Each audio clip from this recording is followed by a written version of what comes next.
პირდაპირ ეთერში სტუმართან ერთად დავბრუნდით ჩვენი სტუმარი გახლავთ წყნეთის წმინდა ნინოს სახელობის ტაძრის მღვდელმსახური დეკანოზი ლევან ფიროსმანაშვილი. დაგულოცეთ მამაო. მერტვა დაგულოცეთ. დილომშვიდობის. მადლობას მოგახსენებთ მობრძანებისთვის. ჩვენ საუბრობთ სტრესების, ნევროზებისა და დეპრესიის შესახებ, რომელიც სამწუხაროდ მსოფლიოში და ჩვენი ქვეყანა არ არის გამონაკლისი, საქართველოშიც ძალიან გავრცელებულია. მამაო, ჩვენ ვიცით, რომ ჭეშმარიტი ქრისტიანის მოვალეობა აი ამ სტრესებთან, აი ამ დეპრესიასთან და ნევროზებთან გამკლავება. თუმცა ჩვეულებრივ ადამიანებს, რომლებიც არ არიან შეიძლება იმ სულიერ საფეხურზე უჭირთ პრობლემებთან გამკლავება და ეს ალბათ გასაკვირის არ არის. აი რას გვეტყვით ამის შესახებ, ჩვენ ვიცით როგორ ებრძვის ამ პრობლემას მედიცინა, მაგრამ თქვენგან გვაინტერესებს რას უპირისპირებს, როგორ ებრძვის ამ ცოდვას და ვთქვათ სტრესებს ეკლესია. რახან ამ კუთხით წარმოვაჩინეთ ზუსტად აქ აღნიშნოთ გარკვეულწილად არის თუ არა ცოდვა, ანუ ასე ვთქვათ შეცდომას ესეთი მდგომარეობა. მისი დასაწყისი საფეხური სწორედ შეცდომა არის ადამიანში არსებული. მიუხედავად ამისა ეს ნებით მოდის თუ უნებლიეთ, მას შეცდომა ქვია, რომელიც მე ავადმყოფობაში გადაიზრდება. ეს არის მდგომარეობა, რომელსაც ქვია უიმედობა. ამისი უამრავი ფაქტორი არსებობს, ამას ვერ ჩამოვთვლით, ზოგადად სოფელში უამრავი მიზეზი არსებობს, რომელსაც შეიძლება წარმოშვას. მაგრამ ამას არც მეტი არც ნაკლები ჭირდება თავიდანვე შინაგანად განწყობა თუ რა და როგორ და ფსალმონი ამბობს ესეთ სიტყვებს, ალბათ ბევრი დაფიქრებულა თუ რას გულისხმობს ეს სიტყვები ნეტარას, რომელმაც შეიპყრეს ჩვილნი შენი და შეახეთქნეს კლდესა.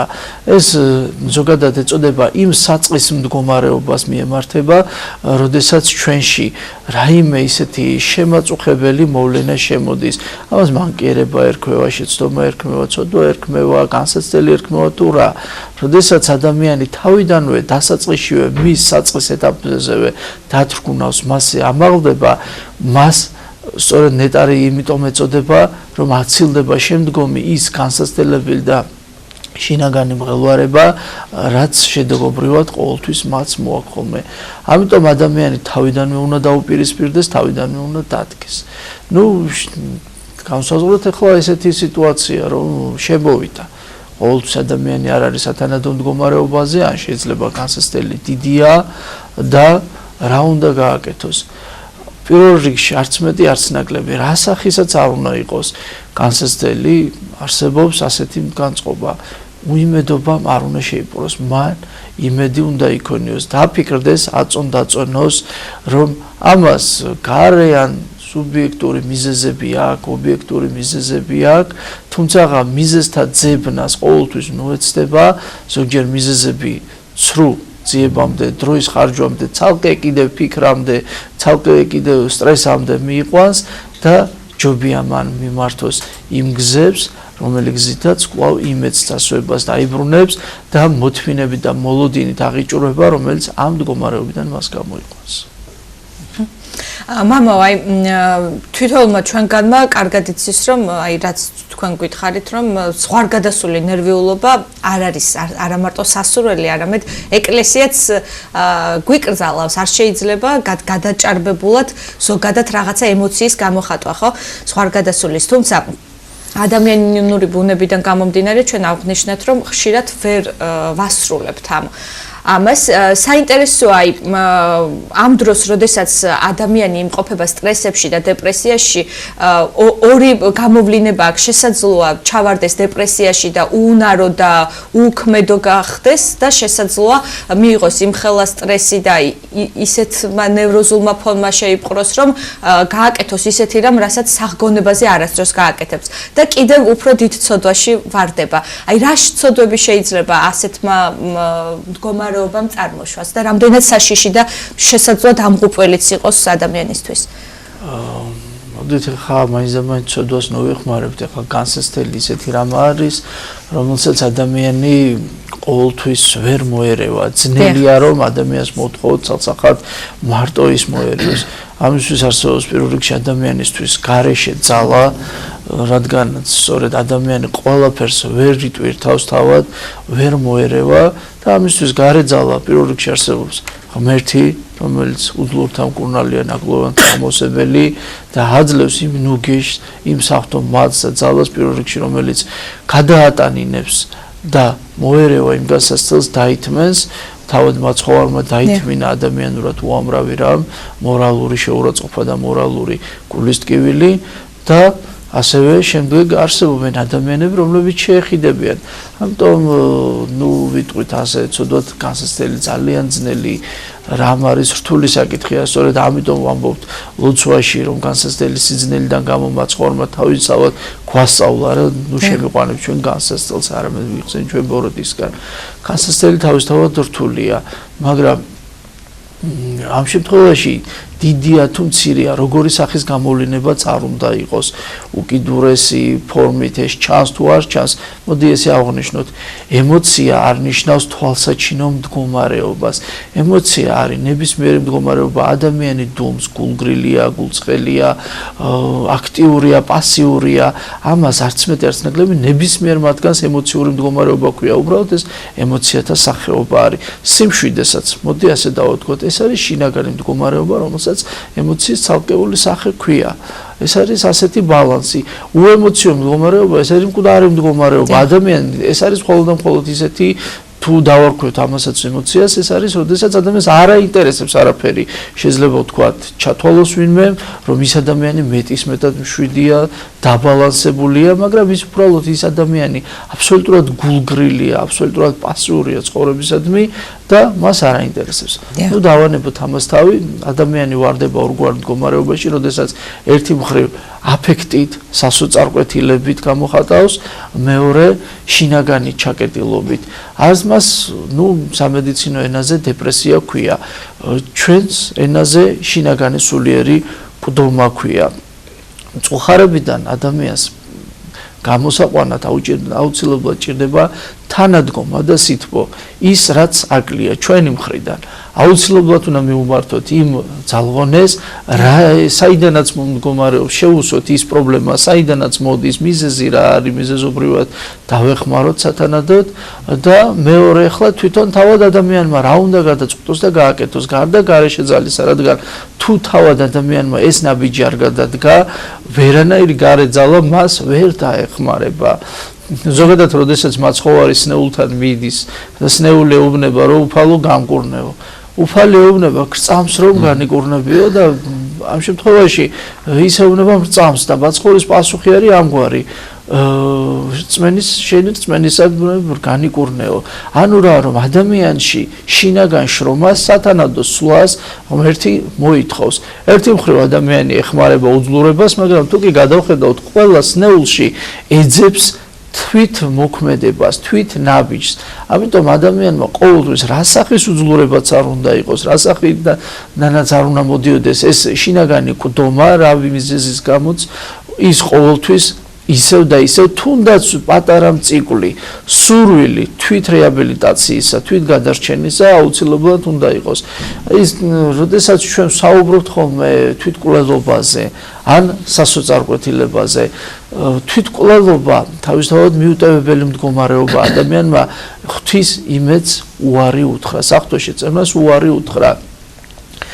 და სასიკვდინო ცოდვა არა მას ეწოდება მდგომარეობა, არამედ ეწოდება სწორედ სასოწარკვეთილებას, რადგან სასოწარკვეთილება იწვევს შედეგობრივად თვითკვლელობას. თვითკვლელობა არის პირველ რიგში სულიერი, როდესაც ადამიანი შინაგანად თავის თავს, შინაგან განწყობას, ლიკვიდაციას გამოუტანს და ამის შემდეგ ფაქტობრივად მიდის იმ მდგომარეობამდე, რასაც ქვია საბოლოო განადგურება. დეპრესია არც მეტი არც ნაკლები არის სასოწარკვეთილება. ამიტომ ადამიანმა ეს უნდა განსაზღვროს და გაიხსენოს, რომ მისთვის დამხმარე გარეშე ძალა არის ღმერთი, აბსოლუტურად ყოველგვარი უძლურების მკურნალი. ღვთის შემეცნება, ღვთის გააზრება, გაგება ნებისმიერ ეთნიკურ წარმომადგენლობას გააჩნია ნებისმიერ რელიგიაში თავისთავად ფაქტიურად პიროვნული ღმერთი ფიგურირებს და ხშირ შემთხვევაში ზუსტად ცალკეული ერები, ადამიანები არ არსებობს ასეთი რელიგიური მიმდინარეობა მიუხედავად მათი მართლა აღსარებლობის საკითხის გათვალისწინებით, რომ ისინი მაინც ითვალისწინებენ რელიგიურ საკითხს თერაპიისათვის და პირველი რიგში ნებისმიერ სახის განსაცდელისას მიმართავენ ღმერთს. ისინი იმ პიროვნულ ღმერთს მიმართავენ დახმარებისთვის, რომელიც მათი მოსაზრებით არის ყოვლისშემძლე. სწორედ ეს ყოვლისშემძლეობის ფაქტორი უნდა გავითვალისწინოთ და ასევე უნდა გავითვალისწინოთ ის მდგომარეობა, რომ ღმერთს კაცობრიობა არ მიუტოვებია და მის გვერდში დგას. თუ კი ადამიანი დაიწყებს უნგეშობას, ურვას, მწუხარებას, რომ ღმერთმა იგი მიატოვა, ღმერთს მისთვის ნუგეში არ მიუწია სადიკო ღმერთი გაჭირვების, მწუხარების დროს. მაშინ კარგად გადახედოს ვითარებები და შეაფასოს, იქნებ მისმა მიზეზებმა, მისმა დაუფიქრებელმა ნაბიჯებმა მოიტანა ის ყოველივე და წუთისოფელმა ბუნებრივად გამოიღო მის ცხოვრებაში ის ნაყოფი, რაც მან დათესა. შემდეგ ასევე არსებობს ასეთი მდგომარეობა, წუთისოფელი ბოროტებით არის ახსავსე. წუთისოფელი ყოველთვის მოაქვს განსაცდელი ადამიანისათვის და თავად მაცხოვარი სანამ განჭვრიტა მისი ღვთაებრივი ძალა განსაცდელების მთელი რიგი წყება დაატეხა თავს, მაგრამ მაცხოვარი შინაგანად ვერ გატეხა, როგორც სრული ღმერთი, როგორც სრული კაცი. მან არა მარტო ღვთაებრიობით, არამედ ადამიანობით დაითმინა და დაითმინა ადამიანობით იქიდან გამომდინარე, რომ ღმერთი იყო მასთან. სწორედ როდესაც გეცემანის ბაღს გავიხსენებთ, არა ის განსაცდელი იყო იმ შემთხვევაში ეს ცალკე განსამარტი თემაა რა ხდებოდა გეცემანის ბაღში მაცხოვრის ლოცვის დროს, მაგრამ აღნიშნოთ ერთი პატარა ფაქტორი, რომ ის არა იმ განსაცდელს უშინდებოდა, არამედ ის შინაგანად ღმერთში ეძებდა განსამტკიცებელ ძალას და სწორედ ღმერთი იყო მისი ადამიანური ბუნების შემწე, რომლითაც მან ის ყოველივე დაიტანა და აღასრულა ის მისია, რასაც ჩვენი გამოსყიდვა ჯვარცმით ერქვა. ასე რომ ადამიანმა ყოველთვის უნდა იცოდეს, რომ ღმერთია მისი შემწე და პირველ რიგში დაიწყოს სასოება და ყველაზე ეფექტური თერაპია, სწორედ ღმერთთან დაკავშირება. რაც შეეხება ახლა ღმერთთან დაკავშირება, ხშირად ადამიანები ბრმად, მაბატიეთ გამიგრძელდა სიტყვა, მაგრამ მინდა დავაკონკრეტო. ხშირად ბრმად ადამიანები მიმართავენ ცალსახად რაოდენობრივად ფსალმუნთა და დაუჯდომელთა კითხვას, დიეტური სახით, ანუ საკვები რაციონის დიფერენცირებით მარხვას, მხოლოდ და მხოლოდ ბრმა რიტუალიზმს და ამით ცდილობენ ემოციურად ყურადღება გადაიტანონ და გამოვიდნენ. ნუ გარკვეულ შემთხვევაში ეს შეიძლება ნაწილობრივ დაეხმაროს და იმ ეტაპზე ის ემოცია გადაიტანოს, მაგრამ ეს პრობლემის მომგვარებელი არ არის. შინაგანად ადამიანი ამ შემთხვევაში არ განკურნებულა, მან უბრალოდ ყურადღება გადაიტანა. თუ ადამიანი იმ ყოველივეს არა მექანიკურად, არამედ გულისხმიერად იყენებს და ესმის რას ნიშნავს ლოცვა, ღმერთთან საუბარი და თავისთავად გულითადია და არა ბრმა მექანიკური სიტყვების, ტექსტების, ფრაზების გამეორება და წარმოთქმა. მარხვა სახთოცნებების გათავისება, ამით საკუთარ თავზე მუშაობა და შესაბამისად ის ნებისმიერი მოქმედება, რომელსაც გარეგნული ნიშნით რიტუალით ვხედავთ, მათი ყოველივე რეალიზება ესმის და თავის თავზე ასახავს და მიზან მიმართულად მოქმედებს და თუ ეს არ ესმის, ამისთვის არსებობს მღვდელსახური, მოძღვარი, რომელიც მას აუხსნის და მისცემს საშუალებას, რომ ის ყოველივე მოქმედება გამოიყენოს და არც მეტი, არც ნაკლები, რაც ყველაზე მთავარია რელიგიურ ნიშანში, არა ბრმად აღსარების, მექანიკურად აღსარების თქმა და ბრმად ზიარება, უბრალოდ იმის თქმა, რომ ეს კარგია, არამედ მოძღვართან აქტიური საუბარი, ცალკეული საკითხის გაშიფრვა, არა ცალსახად უბრალოდ ცოდვების მონანიება, არამედ ზოგადად მისი იმ განსაცდელის გაშიფრვა, საუბარი და მიმართულების აღება და თუ თქვათ, რა მიზეზები არსებობს, რა ნაკლოვანება არსებობს, რომელიც იმ ადამიანში, პიროვნებაში, იმ დაზარალებულში უნდა შეივსოს, ამას მოძღვართან ურთიერთობაში წარმოაჩენს და მოძღვარი სწორედ როგორც დამატებითი გარეძალა საღვთომადლის ნუგეშის მომცემელი, საღვთოსწავლების მომცემელი და ასევე ადამიანური ნუგეშის თანადგომის მომცემელი, მას მისცემს მიმართულებას და თანადგომას, რომელიც დაეხმარება ამ მდგომარეობიდან გამოსაყვანად და სწორედ ეს არის ყველაზე ისეთი აქტიური დამხმარე ნუგეში. რაც შეეხება სამედიცინო მხარეს, სამედიცინო მხარე თავისთავად საჭირო არის, თუ კი ექიმი მით უმეტეს ამას განსაზღვრავს, არსებობს ესეთი ფაქტორი, როდესაც ადამიანს თქვათ უძილობის გამო ჭირდება ნერვული სისტემის მოწესრიგება და ამას მხოლოდ და მხოლოდ საკუთარი თავის ხელში აყვანა არ ჭირდება და მას ჭირდება ცალკეული დამამშვიდებელი, თუნდაც უბრალო მცენარეული ბალახეული, რომელიც ძილის საკითხს მოუწესრიგებს, თუნდაც ცალკეული სახის ანტიდეპრესანტები, ეს უკვე პიროვნებაზეა დამოკიდებული ინდივიდუალური მდგომარეობა, რა სახის იქნება ეს მღვდლისა და ექიმის ურთიერთ თანამშრომლობით მოხდება, თავისთავად ეს საჭიროა, მაგრამ ცალსახად არც მხოლოდ და მხოლოდ მედიკამენტებით არ ხდება მათი რეაბილიტაცია. ყოველთვის ნებისმიერი ფსიქოთერაპევტი თუ ნეიროპათოლოგი მასთან ფსიქოლოგიურ საუბრებს წარმართავს და სწორედ ამ შემთხვევაში ფსიქოლოგიურ საუბრებს წარმართავს გამოცდილი მოძღვარი, არა მოწესე მღვდელმსახური, არამედ გამოცდილი მოძღვარი, რომელმაც იცის ამა თუ იმ სულიერი ჩავარდნის დროს იმ ადამიანს ინდივიდუალურად როგორ მოუძებნოს გასაღები, როგორ წარმართოს გზა და შინაგანად აპოვნოს თავისი თავი. რაც დასაწყისშივე აღვნიშნეთ, რომ თუ თავად ადამიანმა არ მოინდომა, მას ვერაძალა ვერ დაეხმარება ვერა მედიკამენტი. ფსიქოლოგია ზუსტად ამაში ეხმარება, რომ მედიკამენტის გარდა თავისთავად ადამიანში ამოძრავდეს შინაგანი ბრძოლა. მოძღვარი სწორედ ამაში ემახმარება. ხაზგასმით აღვნიშნა მრევლის გასაგონად არა მოწესე მღვდელმსახური, რომელიც ზოგადად დააწესებულია, რომ ღვთისმსახურება აღასრულოს, არამედ მოძღვარი. მოდი პირდაპირ გავმარტავ, მე ვარ მღვდელმსახური, რომელიც ნელ-ნელა ვსწავლობ მოძღვრობას, მაგრამ მე არ მაქვს ის სათანადო გამოცდილება, რომელიც დავეხმარებაც მივანიჭებ ნებისმიერ მომსვლელს და დავეხმარები ყოველგვარ რეაბილიტაციაში, ყოველგვარი სახის გაჭირვებაში. მე ვარ მღვდელმსახური, რომელმაც უნდა შევასრულო სამღვდელო მსახურებანი, რომლითაც მადლს მივანიჭებ, მაგრამ სამოძღვრო სიტყვაში ჯერ ამისი პროფესიული კვალიფიკაცია, შინაგანი გამოცდილება მე არ გამაჩნია. თავისთავად ეხლა ვერც ერთი მღვდელმსახური ამას ვერავის ვერ მოთხოვს.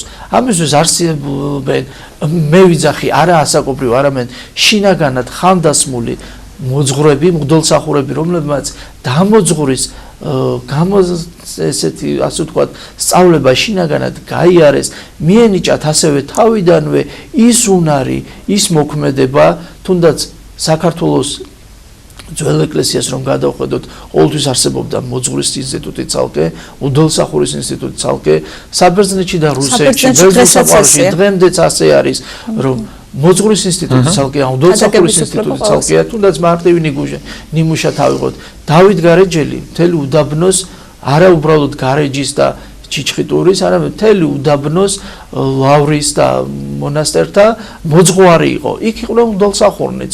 თავისთავად ცალკეული მღვდელმსახურნი სამოძღვრო ნიჭით და უნარით, მადლით დაჯილდოვებულნი იყვნენ. პავლე მოციქული ნათლად ამბობს, ნუ ყოველნი მოძღვრით, ნუ ყოველნი ქადაგებით, ნუ ყოველნი სწავლით, ასწავლით, არამედ ზოგისთვის სწავლა, ზოგისთვის მოძღვრება, ზოგისთვის ქადაგება, ზოგისთვის ურნალობა და ასე შემდეგ. ასე რომ ყველა მღვდელმსახურს არ მოეთხოვება, თუმცა მღვდელმსახურს შეუძლია თანადგომა გამოხატოს და ეს არ ნიშნავს, რომ საერთოდ უნაროა და საერთოდ გამოცდილების მქონე არ არის, მაგრამ თავად ადამიანი თუ კი თქვათ რაიმე ღირებულს, რაიმე მისთვის შედეგობრივს მღვდელმსახურში ვერ ნახავს, ჯერ ორი მიზეზი მოძებნოს.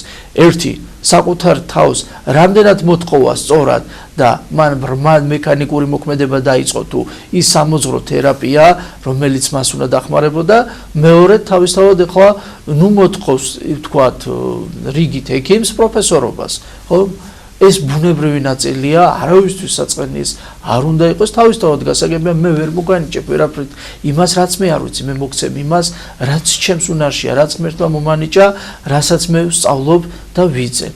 სწორედ აი ეს საკითხი არის სამოძღვრო ნაწილი, რომელიც ადამიანს ეხმარება და ყოველმა ადამიანმა, რომელიც ასეთ მდგომარეობაშია, ასეთ დროს უნდა მიმართოს მოძღვარს, არა მხოლოდ მოდელმოწესეობით, არამედ დარიგებისთვის, თანადგომისთვის და ეს შინაგანი თერაპია დაეხმარება მედიკამენტ საჭიროებისაებ დანიშნულ მედიკამენტებთან ერთად მისი სრული რეაბილიტაცია. დიდი მადლობა მამა ლევან, გვესაუბრებოდა წმეთის წმინდა ინოს სახელობის ტაძრის გვალსახური დეკანოზი ლევან ფიროსმანიშვილი.